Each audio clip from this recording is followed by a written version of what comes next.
کوئی شرم ہونی چاہیے کہ اپنے بل بوتے پر آپ مینڈیٹ لے کے آئیں، وہ تو آپ کو نہیں ملا، خصوصی نشستیں مل گئیں اور ان پر بھی ان لوگوں کی طرف سے قبضہ جما لیا گیا۔ ایسے بے شرموں کا یہی علاج ہے جو آئین کو نہیں مانتے، قانون کو نہیں مانتے، بدماشی کرتے ہیں، ان کا یہی علاج ہے کہ ان سے نشستیں واپس لے لی جائیں۔ تحریک انصاف کو نشستیں دی جائیں یا نہ دی جائیں، لیکن ان کا کوئی حق نہیں بنتا۔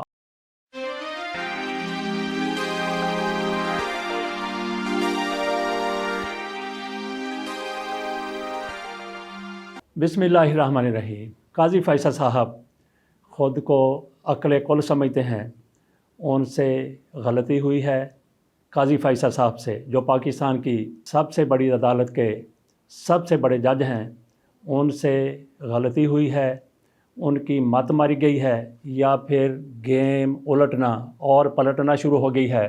ان کی طرف سے ایک ایسا بینچ تشکیل دیا گیا ہے جس کا فیصلہ تحریک انصاف کے حق میں 100% آتا ہوا نظر آ رہا ہے۔ خصوصی نشستوں کے حوالے سے جو کچھ پاکستان میں ہوتا رہا، دنیا میں پہلے کبھی نہ ہوا، نہ دیکھا گیا ہے۔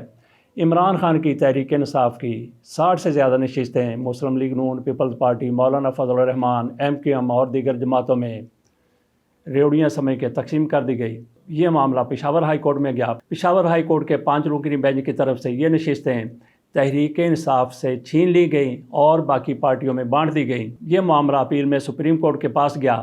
اس پر قاضی فیصل صاحب کی طرف سے جو بینچ بنایا گیا، پہلے تو جو بھی تحریک انصاف کے حوالے سے بینچ بنتا تھا، جو بھی عدالت میں معاملہ جاتا تھا، قاضی فیصل صاحب اس کے مدار المہام ہوا کرتے تھے۔ لیکن قاضی فیصل صاحب سے جیسا کہ کہا کہ ان سے غلطی ہو گئی ہے، ان کی مت ماری گئی ہے یا پھر گیم پلٹ رہی ہے، انہوں نے 3 رکنی بینچ بنایا ہے۔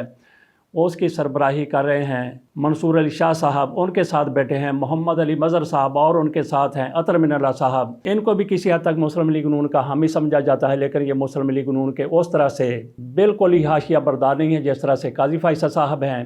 ان سے انصاف کی کافی حد تک توقع رکھی جا رہی ہے۔ آج یہ خبریں آئی تھیں کہ کیس کی سماعت 9 مئی کو ہوگی، لیکن 9 مئی کی بجائے آج ہی سماعت ہو گئی۔ یہ کنفیوژن پھیلانے کے لیے کہاں سے خبر آئی تھی، اس حوالے سے کچھ نہیں کہا جا سکتا، لیکن اس پر بھی تحقیق کرنے والے لوگ ضرور موجود ہوں گے۔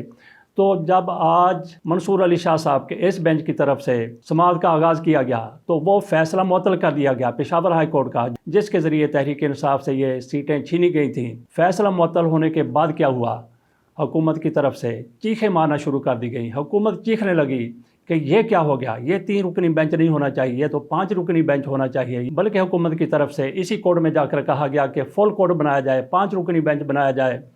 تو حکومت کی چیخیں آسمان تک اسی لیے پہنچ رہی ہیں، ان کو پتہ ہے کہ فیصلہ کیا ہو سکتا ہے، تحریک انصاف کو نشستیں واپس مل سکتی ہیں۔ اور پھر حکومت کی طرف سے یہ چیخیں نکلی ہیں تو چانگرے کون مارے، جو خصوصی نشستوں والے ہیں جن کو نشستیں ملی ہیں، اللہ واسطے کی نشستیں، بلکہ اللہ واسطے سے بھی تھوڑا آگے جا کے ایسے ہی بس چوری کی نشستیں ان کے حصے میں آ گئیں۔ ڈاکوؤں نے ڈکیتی مار کے نشستیں لیں، لوٹیں اور ان کے حوالے کر دیں۔ ان کی چانگریں اب آسمان تک جا رہی ہیں کہ یہ کیسے ہو سکتا ہے، فل کورٹ بنایا جائے، ہمیں تو خصوصی نشستوں پر منتخب کیا گیا ہے۔ تو ناظرین، آپ کو کیا نظر آتا ہے؟ میں سمجھتا ہوں کہ 100% یہ فیصلہ تحریک انصاف کے حق میں ہونے جا رہا ہے۔ منصور علی شاہ، محمد علی مظہر اور اطہر من اللہ گو کہ یہ اس حکومت کی تھوڑی بہت سپورٹ کرتے رہے ہیں، لیکن اس فیصلے میں، اس معاملے میں مجھے لگتا ہے کہ بالکل آئین اور قانون کے مطابق فیصلہ ہوگا۔ تو ناظرین، ویسے تھوڑے سے دماغ پر کوئی بھی اگر بندہ زور ڈالے تو یہ کیسے ممکن ہے کہ آپ کی سیٹیں بنتی نہیں ہیں، مسلم لیگ نون، پیپلز پارٹی، مولانا فضل الرحمان اور دیگر جماعتیں؟